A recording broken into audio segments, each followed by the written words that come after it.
5 years ago, I did a complete turnaround in how I trained estimators.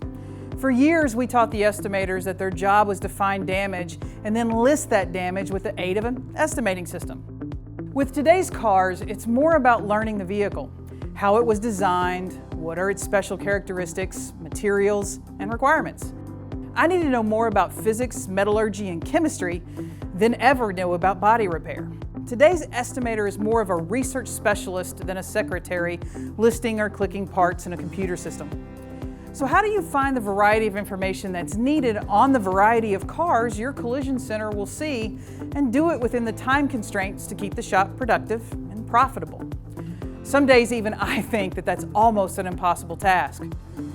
Yes, today more than ever the OEs are giving us the information we need to complete the most accurate repair plans for our customers.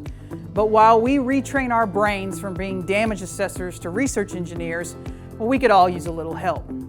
If you're using ALLDATA Collision, take a look at how they sort and present the information under the body and frame section.